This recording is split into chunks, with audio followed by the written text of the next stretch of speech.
Good morning, everybody, and welcome to another Small Biz Chat. This is Lorraine Ball and Jennifer Denny and Michael Reynolds. And Michael Reynolds. We've got a guest in between us today, and we are so glad to have you here, Michael. Happy to be here. Yes, some of my favorite people. Two of my favorite people in business and marketing. Love it. There you go. So we were having fun, and actually, if we started a minute or two late this morning, it's because we were having a lot of fun offline talking about the whole subject of starting a business, growing a business, selling a business, and where we decided to go was, if you could start your business over again, what would you do differently? Michael, you're the guest. How about if we let you answer? And then Jennifer, I'm going to hit you up for the same question. Sure. All right. So I know we're trying to keep this short, so I'll try to condense my list because there are so many things. But first of all, I have had the pleasure of starting a business over because like you, Lorraine, I've sold a business and started new businesses. So I've had a lot of visibility into what that transition looks like. And if I were going to start over, which again, literally I am in many ways, what I do differently, or what I am doing differently, is one thing that's really, I think, a key factor is getting focused on your client. So when you're starting a business for the first time, I did this, and I think a lot of people do this. They sort of take any client they possibly can to get revenue, right? We take any client that will pay us anything, we'll do any kind of service, we start making concessions, we start saying, oh, sure, we can do that too. And before we know it, our business does 17 different services. And we have clients from little clients to big clients to, all sorts of different types of industries. And it ends up being very unsustainable for the most part.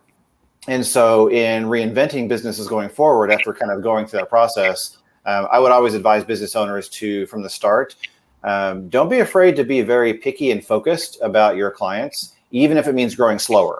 It's well worth growing slower, but the advantages you get are you get to build a business that you want, as opposed to having to retrofit it later because you have 10 years of legacy stuff that comes from all the different variations that have been forced upon you.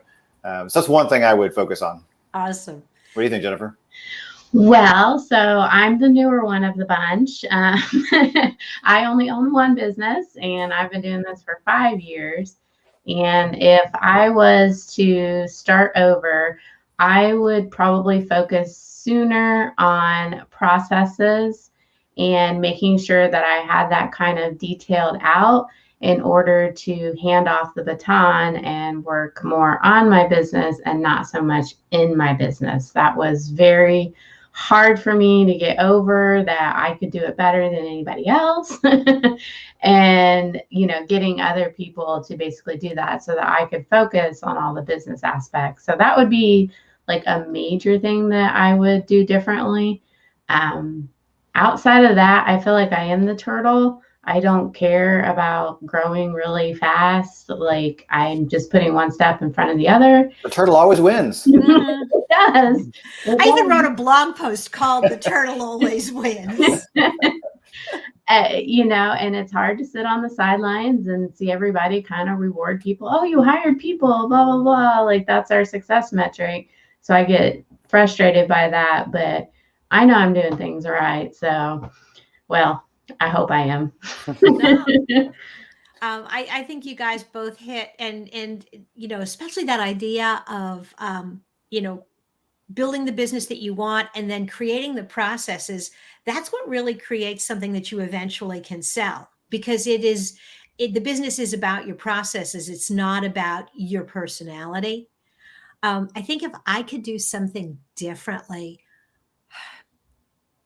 well, I am doing it differently, because I when I sold the agency, and I'm just doing the toolbox and the podcast now, giving myself permission to take good ideas and put them on the shelf, because I have loads of good ideas. I am a good idea machine.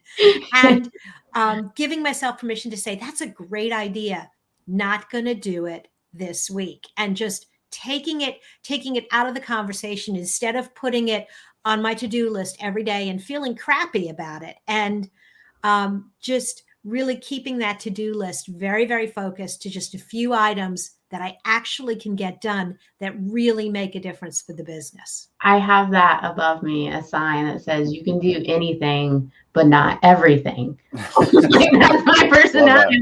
I can do it all. It's okay. Like, no. Mhm. Yeah. So could I add something else that you and I have talked about before, Lorraine, on your podcast, more than a few words. We touched on this and this concept of treating your business as an asset as opposed to your identity. Mhm. And that touches so many logistical things, but the concept I think is really important to get. And in a financial business now, I used to own a marketing agency, and my career shift has taken me to financial services. I now own a financial advisory firm, and I do advise other business owners on, finance and business growth and things like that. And one thing I always see is when someone starts a business, or even if they're a few years into a business, they treat their business like part of their identity. Mhm. They say, "Oh, well, my business is me," and it's all kind of intertwined. They use their business email account for everything, for example. They blend business and personal finances together. Now, I'm not talking to you directly, but I do know that's. I remember when I first started, you were like, "Well, why didn't you start with this email?" And I was like, "Well, I don't know." Like, that's Yeah, and I'm not saying you do this, Jennifer, but like a lot of business owners, they blend their finances. They say, "Well, I'm going to use my business credit card for this thing that's really personal. I'm going to use my personal credit card for stuff." They blend their finances together, which is very problematic in many ways. We won't get into. Their tax issues when you their do tax that. issues. Yeah, everything is just kind of glommed together as if their business is part of their soul or their identity. And that is very problematic later, especially when you want to sell, because it's very hard to detach logistically and from an identity standpoint. You end up being kind of the personality of the business. And so one thing I advise people is if you're starting a business or any point in the business overall, you want to treat your business like an asset. It is not part of your identity. It's an asset like your home, like vehicles, like bank accounts, like investment accounts. It is an asset on your balance sheet. So there should be a healthy separation. You can enjoy your business. You can love doing it. You can have passion for it. All those things can be true. But the more you logistically separate yourself from your business on paper, so to speak, the easier you're going to have selling it and growing it and scaling it. It's so true. And you're going to separate from your business at some point, and you either do it on the front end or after the sale. You painfully do it. And I think I was in a little bit of both worlds where, I kind of separated, but there were still things that I was like, but, and it's your baby. Like, and it is, but it's so liberating to it's a mental health issue. Yeah. I mean, if your entire life is just your business, and there's ups and downs with business, and you can't separate yourself from the business, then you're not going to be able to relax and have a good time with your family or whatever other activities that you want to do. So it's definitely easier said than done. But as the newbie, I get it. Well, something else changes too when you think of it as an asset. You demand more from it. When it's your baby and your identity, it's like, oh, well, if I don't make money, it's okay because it's my passion. Yeah. But you wouldn't say that to your 401k, your investment account, or your home appreciation. If your home goes down in value or your 401k is going down in value consistently, you're like, what's wrong? Something's wrong. If your business is not producing an income, we have to have the same demands, I believe, of it. And if you think of it like an asset, then you're going to demand that your business make an income and give you a return, which is good for you. Take the emotion. And good for everyone involved in the business. Yeah, take the emotion out of it. Although I will tell you that I was hardcore with my children. I'm like, what? A bee? You better explain this. That's what a bee was in my household. See, and I think I was the other kind of parent where I was sort of very forgiving. Okay, so you passed, right? I definitely brought some of that into my business, where I was very forgiving in the years where the business really didn't make money or didn't make a lot of money. And in retrospect, I was doing a disservice to myself, and I was doing a disservice to the people who were working for me, because instead of cutting back and aggressively working on it, I was like, well, we'll just kind of, no, don't muddle along. Yeah. Let's talk about making money. Like that's obviously something, you need to focus on. And Michael, I know you're very good at this. You make me a lot of money. And so, I think you all know, of us have been known to make money at some point. I mean, but I think, there's certain aspects of that, like just you got to make more money than you spend, guys. Like break that down, Michael. Like, what do you say are good tips there? Yeah, well, first of all, just knowing. I mean, it's really surprising sometimes how many times I just, I'm working with a business owner. I say, hey, what's your revenue? What's your profit? What'd you take home? And they have no idea. So the first step is knowing how to track that. So, QuickBooks, Wave accounting. I'm not a big fan of just a spreadsheet, but it's better than pen and paper. So something that shows you, okay, at a glance, I can go to something and it tells me, okay, my revenue is this for the year so far. My profit is this, and I know how much I've taken home and paid myself, whether it's through a transfer or through payroll. Like knowing those is the first step. So if you don't have that system in place, don't worry about the rest. Just get that in place.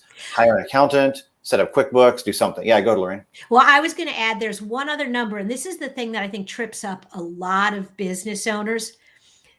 There's sort of three pieces in the life of a sale. It's when you make the sale, when you send the invoice, and when you get paid. And a lot of business owners spend the money in their heads when they make the sale, when they send the invoice, and the reality that they haven't been paid, that the cash isn't there, that they don't have good collections policies in place, that they aren't doing good cash flow planning. I worked for a company that essentially crashed and burned very, very early in my career because the owner didn't understand that it was a government contract and that he wasn't going to see the last 10% of that contract for 2 years. Yeah. And he had long since spent that money. I learned from sales, like, you never counted a sale until it was actually signed, sealed, delivered, and you had the money. But yeah, a lot of business. Oh, we've got this great project. Well, how much did you get up front? Oh, just a little bit to get started. No, no. Yeah. You know what? And Michael, I copied one of your strategies, which was I had been progress billing, and clients would go. If you're in a business where clients go off the rails, and you've done all this work, but you can't finish the project, you can't get your last check. And you had a model where, no, we're going to send you an invoice every month for so many months. And that actually helped keep them on track because they were paying the bill. Yeah. Yeah, that can be helpful. Yeah. Awesome. Yeah, go, Lorraine. No, go ahead. No, I was going to say, yeah, knowing the numbers is the first part. So before you do anything else, get those three numbers. Know your revenue, know your profit, know what you're taking home. Once you know that, then it becomes a lot easier. So most problems, I feel, can be pointed back to that. So if you're not making money, it's likely because you're not observing where the money's going. So once you are observing, then it becomes a levers game. What levers can you pull? Okay, if your profit margin is tight, or if you're losing money from a profit standpoint, then Jennifer, you basically summed it up in one sentence. It's money in, money out. The shoebox that brings money in needs more of it coming in. The shoebox going out needs less of it. So yeah, you gotta make more and spend less. And usually business owners are not too bad at cutting expenses. It's the making revenue that's the harder part. And so usually I'm like, okay, yeah, let's do the exercise of cutting expenses. But then before we obsess too much about expenses, let's figure out how to make revenue higher. Usually it's things like raising prices, getting more focused on the right clientele, niching down into a target market so you're not having to compete so much for sales. Niching is very difficult for people to do. They don't want to do it, but the ones that do it realize that, yeah, you can charge more when you specialize, you win more business, and over time you make more money. So that's one factor we look at, and one lever to pull to kind of go deeper into differentiating your business and making more revenue. Cool.